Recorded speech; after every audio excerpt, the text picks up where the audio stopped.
Hello and welcome to the Good Old Days, our program focusing on the history of Raynham. I'm Pat Riley and our host is retired selectman Don McKinnon. Thank you for the invite, Patricia. And we have a special guest today. Part of history. Absolutely. She used the expression chairman of the Finance Committee. Not a member, but the chairman. That's right. Finance Committee. Dwayne Wheeler. And how long were you on the Finance Committee, Dwayne? Between 14 and 16 years, I'm not positive. I think it was. See, when he was 20, he could have given you the dates. I think it was about 16 years, I think. Well, He you and know I are the what? same age. That's why we Maybe get we'll away find with out if we read the dedication. This was in 2014. Right. The annual report for the town of Raynham was dedicated to former Finance Committee member, it's chairman, Dwayne Wheeler. It says Dwayne Wheeler was born in the city of Taunton in 1932 to Elsie and George Wheeler. He grew up in Middleborough, attending school there and graduated from Middleborough High School in 1950. Dwayne then enrolled at the University of Massachusetts, where he graduated in 1954 with a Bachelor of Business Administration degree in accounting. After graduation, he served a hitch in the United States Army from 1954 to 1956, stationed for the most part in Germany as a battalion clerk and an MP in the 15th Ordnance Battalion, 7th Army. Dwayne joined the Acushnet Company as a cost accountant in the fall of 1956 after discharge from the Army. At Acushnet, he quickly moved up the ranks until resigning in 1980 as Vice President of Finance and Administration in order to join the Plymouth Rubber Company as Vice President of Finance. He retired from Plymouth Rubber in 1998, but continued as a member of the Board of Directors until 2008. While advancing in his professional career, Dwayne made two other smart moves, marrying Sandra Lundell in 1960 and then moving to Raynham in 1965. He and Sandra had two children, Mark and Kelly, both successful in their own right. In addition, they now have 6 grandchildren and 2 great-grandkids. Following his illustrious career in the private sector, we were lucky enough to have Dwayne volunteer for the town's Finance Committee in 2000. He served for 14 years, the last 6 as chairman. He was integral in steering the town through the difficult times of the Great Recession, as well as the normal ups and downs of the economic cycle. In total, he served 14 years through 14 separate budget cycles as an unpaid volunteer. We are extremely fortunate to have people of Dwayne's stature serve on the town's boards and commissions. Therefore, in honor of his commitment to the town and his financial health over the past 14 years, the Board of Selectmen proudly dedicates the town of Raynham's 2014 annual town report to Dwayne Wheeler. Very nice. Randy does a good job of writing those reports. Yes, he It's does. Randall Buckner, yes. He asked the right question, and therefore he can do that. What they left out was that I served with very competent people.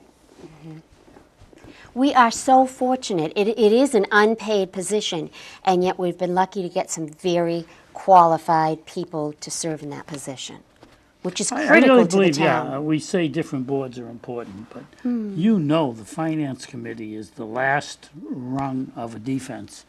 They're the free safety, and they in the budget, bottom line, they will let you know whether you're successful or not. And towns don't have the privilege of Washington, where they print money when they need some more.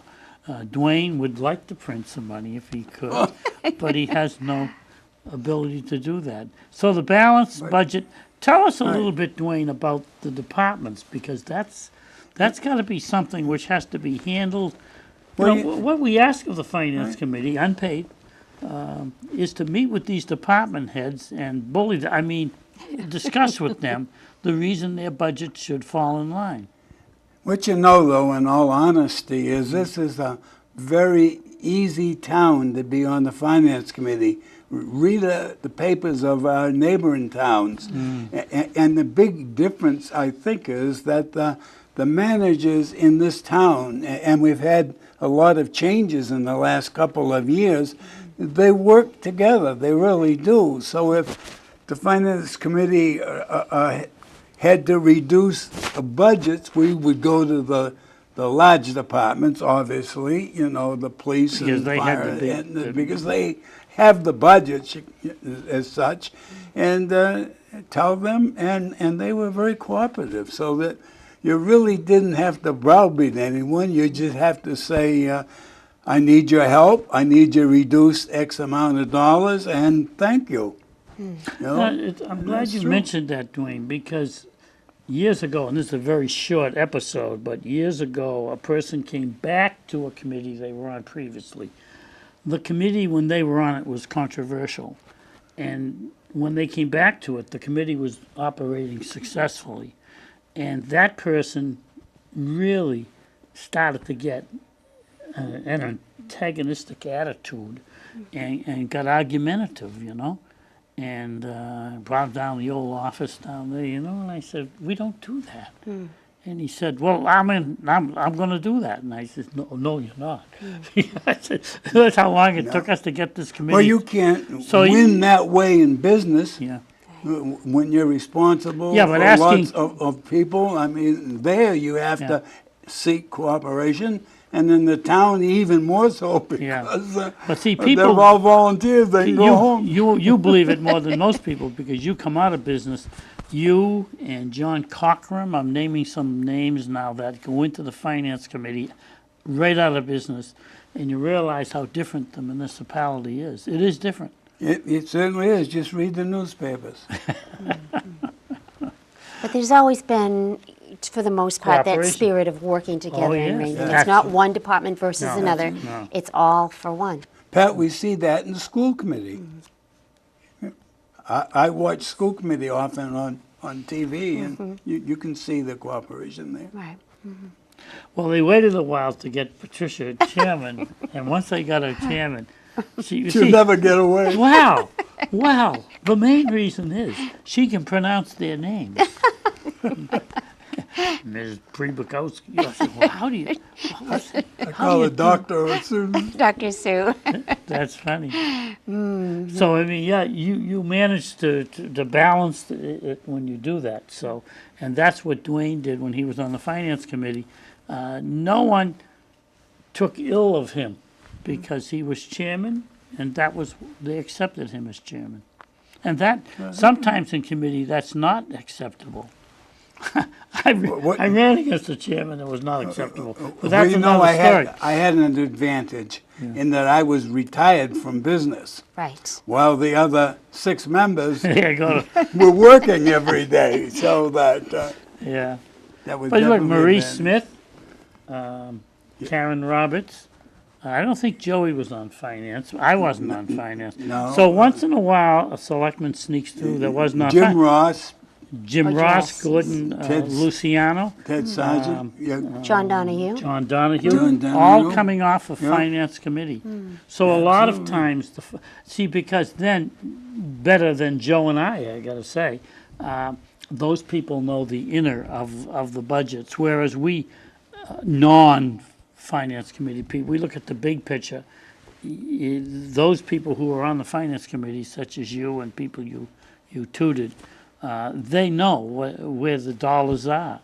And sometimes we have it that you've got to go and maybe, now explain to us how you decide which members will go to which committee, because unless I'm mistaken, what is it, 7 members? Well, I believe there's 5 today because I think there's 2 openings. But when I was on it, there was 7 of us. And they're assigned to different departments. Well, yeah, it's the chairman's responsibility to assign. But what I used to do was to first of all ask who would like to have this department, He's more than fair until you don't and speak then they up. usually. Pat does the same thing in the school. Don't tell me she doesn't. Well, kings don't work, and That's right. But anyway, serfs work.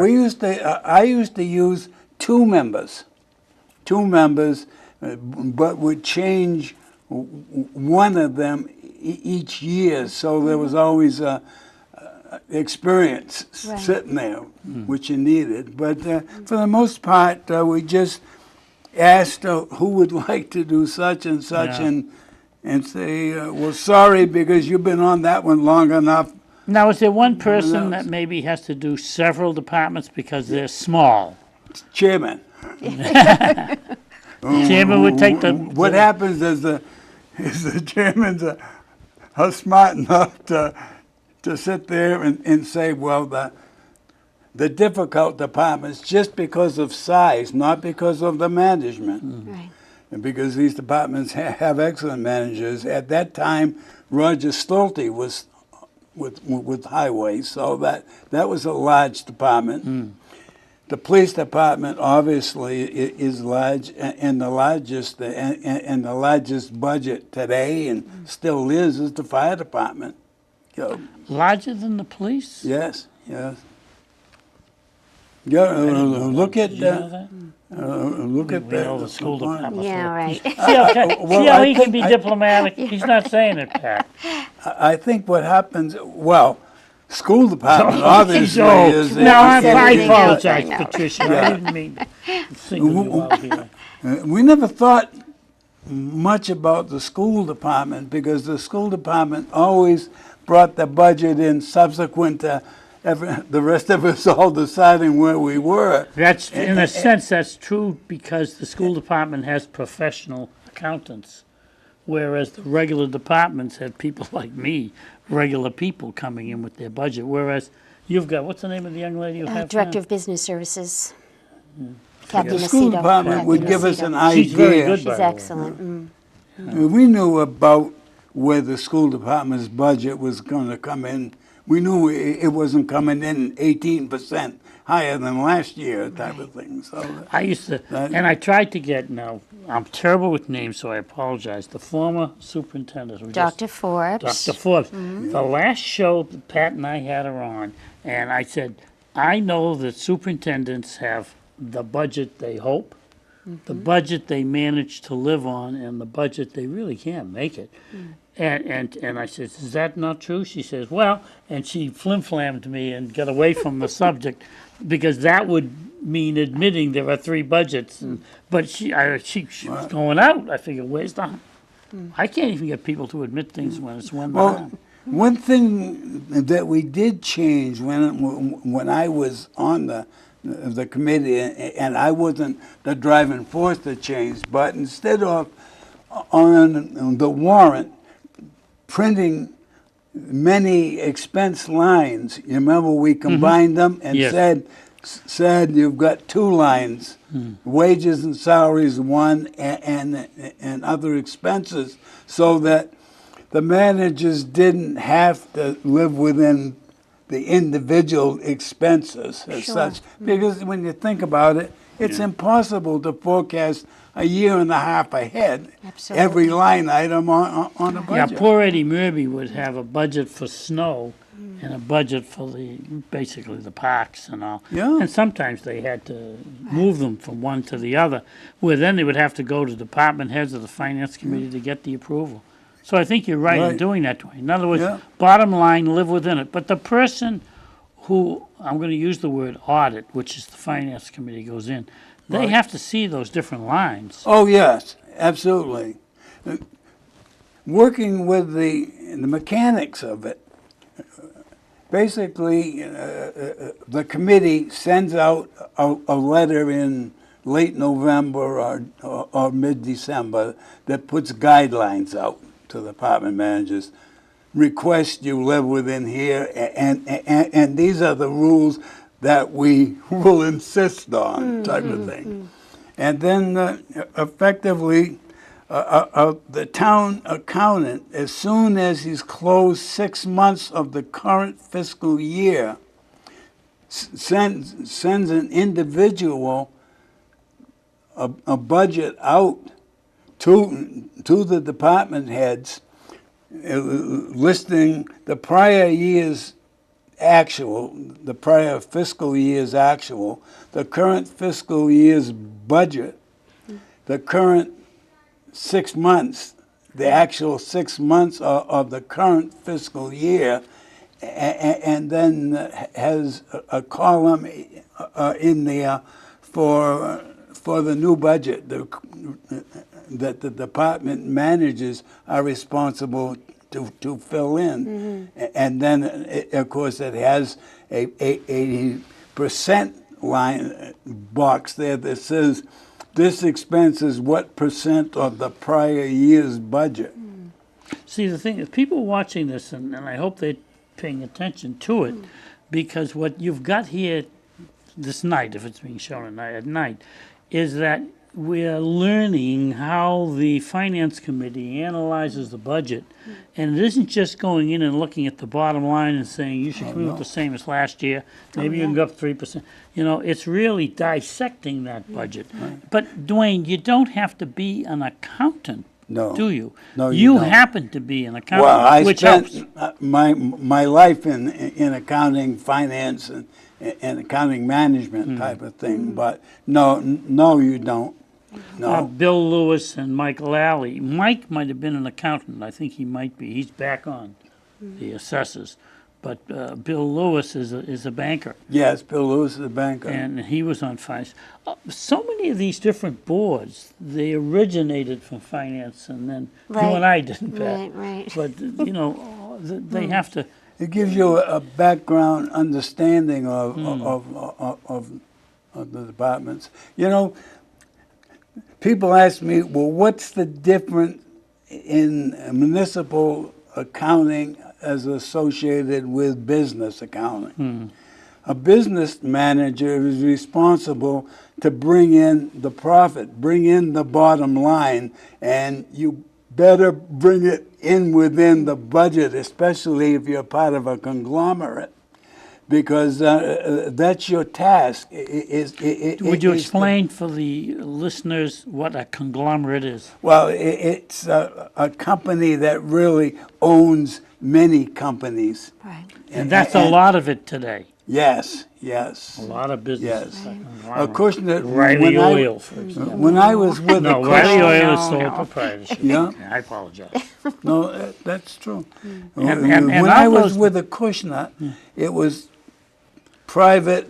Well, it was a public company, but it was over the counter and as such. But it was acquired along the line by American Brands, which was the old American Tobacco Company.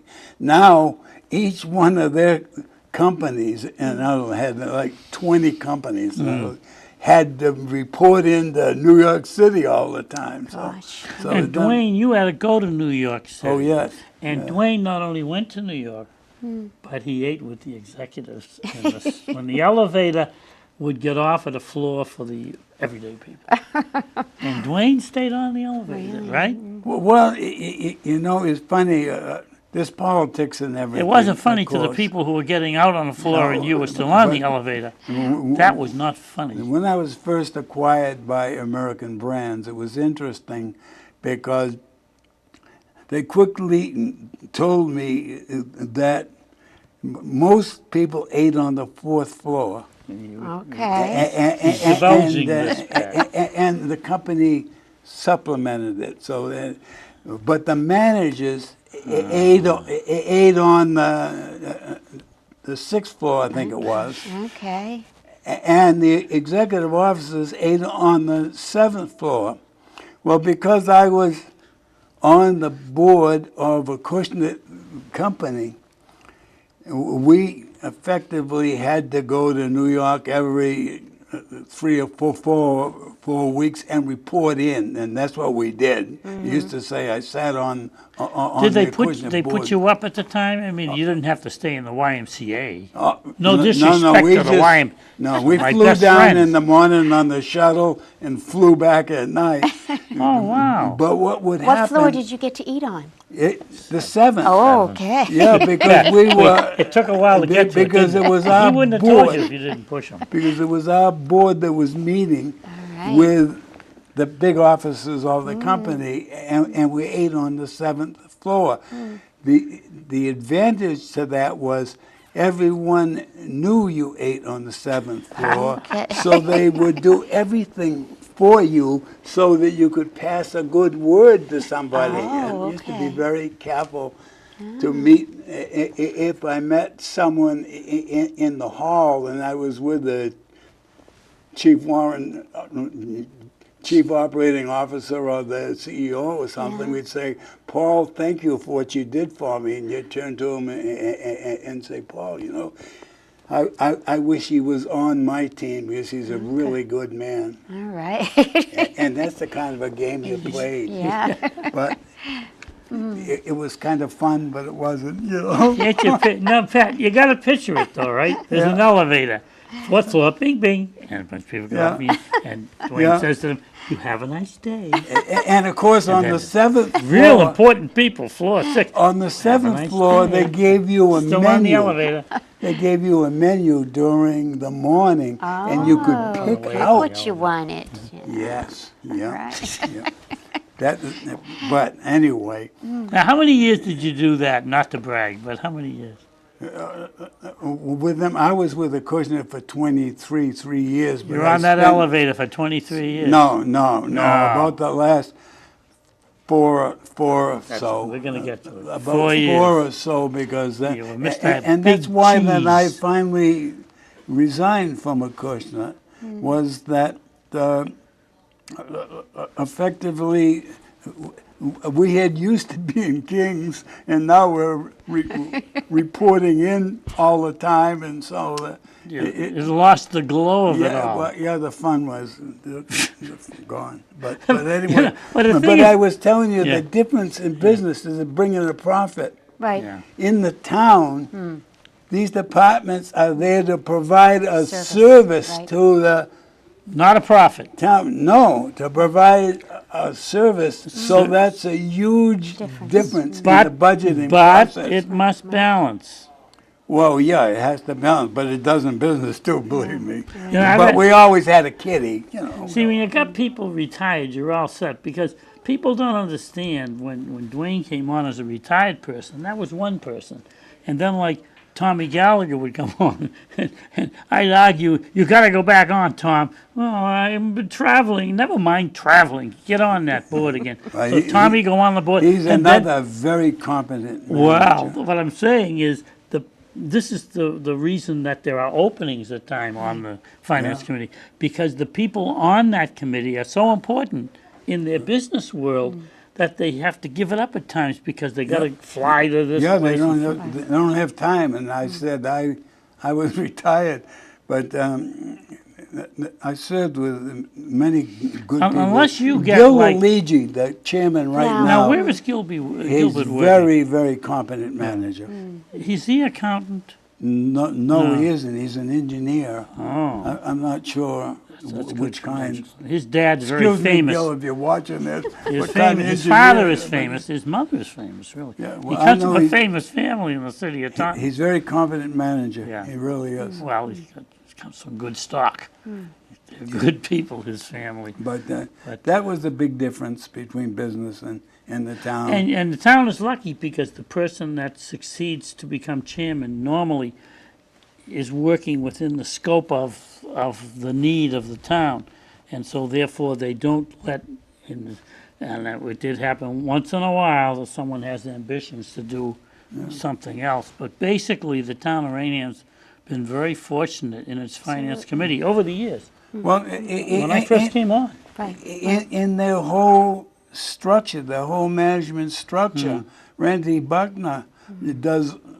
When I was on the finance committee, he did the majority of the forecasting of the revenues and was amazingly accurate. And of course, Yeah, we kid Randy, and when the other day I had a dedication, and I said of the 4 people who were important, Randy Buckner over the period of years certainly has been one of the keys. And what we used to kid him about is that the governor would submit a budget, and I would never pay any attention to it till I heard Randy's budget. I said, "I don't care what the governor said," because Randy knew the governor doesn't know what he's talking about. well, Randy was amazingly accurate That's in what I'm forecasting revenues. He gave you the right number. He could have called the State House and saved that guy a lot of trouble. And is that what you depend on when you determine what you're going to tell the different departments as far as 2% yes. increase or 3% Yes. increase or so forth? Yeah.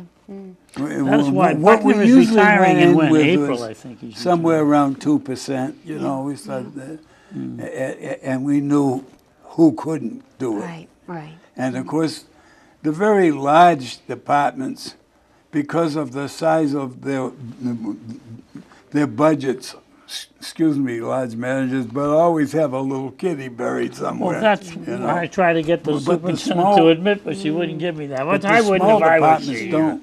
You know, Yeah. the small departments.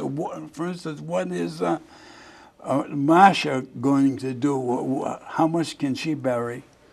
You know, she can't He do always it. said bury. He used the word bury. You know, just not talking the cemetery commission now. You're talking No, the town clerk. no. But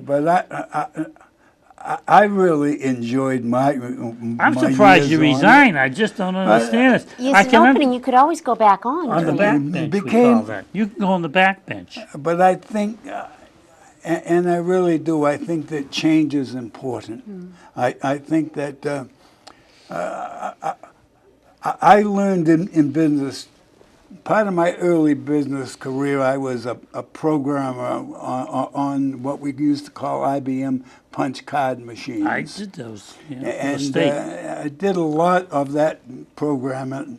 Well, I was really on Are a those little management- wires hooking into Yeah, the that's right. I was on a management People don't believe I did training it, but I did program. that also. And I probably spent 4 years in that or something.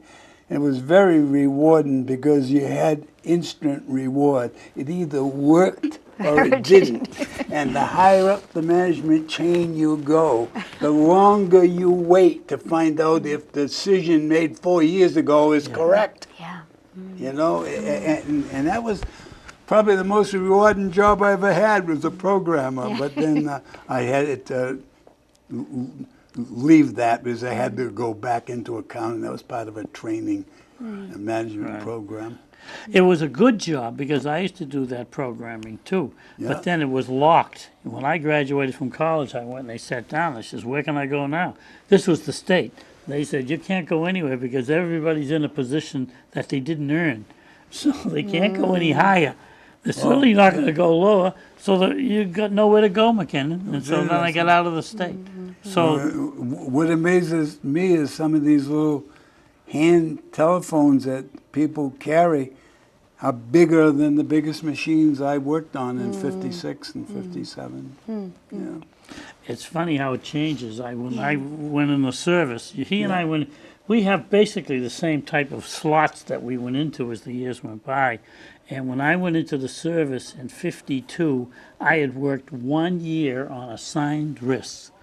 And I would punch the card, go through the whole thing. Come back 2 years later. I said, "Oh, can I get that?" He said, "No, you couldn't get that anymore." I said, "Why not?" He says, "Because what you did in a year, we can now do in 2 weeks." Wow. Oh, yes. Because of the machines. Right. And that was 1954. Yeah. So, and the machines were as big as this room almost. Oh, yes, yes. All the lights absolutely would go were. on. Full of radio tubes. Unbelievable. That's right. Radio tubes, and they had IBM had people that were signed, had an office right next to mine because they were always repairing the The machines. IBM, yeah. But what people don't, maybe they don't care, but in the old days, right, Dwayne, we rented from IBM. Oh, yeah. Absolutely we didn't know. rented. They would never sell to you. No, and that way they would bring it in, you would rent it, Yeah. and then they had guys, that's right, full-time people Right. But to remember, repair what they made. I mean, if you did that with an automobile, you'd go bankrupt. Mother Bell used to rent you your telephone for years and years Oh, yeah. and years Really? and Oh, years. yeah. Yeah, they do. But anyway, Get them talking on telephones, Pat. Get them You're going. not going to believe it, Don, but we're almost out of time. You know, I told you this guy's gold. You know, Pat was in Bermuda, and I says, "No, I'll go gold, so you don't have to worry." But Dwayne, you're enjoying your retirement, still active in the town. You go to town meetings. And well, I go to town meetings and all. Absolutely. But I was telling you, the reason that I left wasn't that I was unhappy at all. The problem is I just felt you need some new sets of eyes. I started to tell you, when I was programming, I'd program things, and then it was very easy years afterwards to have the current managers on the program will come in and talk to me and say, "Dwayne, how did you do that one? What was your reasoning here?" And it was very easy to say, "Oh, I tried that. You can't do that." And believe it or not, these young guys did it. Yeah. So you had to learn. Yeah. We got to That- bring Dwayne back, I'm right? afraid we may have to have him back because we are That's- out of do time. need But people. thank you, our guest today, Dwayne Shelley. Wheeler. We want to thank all of you for being with us. We'll see you on the next episode of The Good Old Days.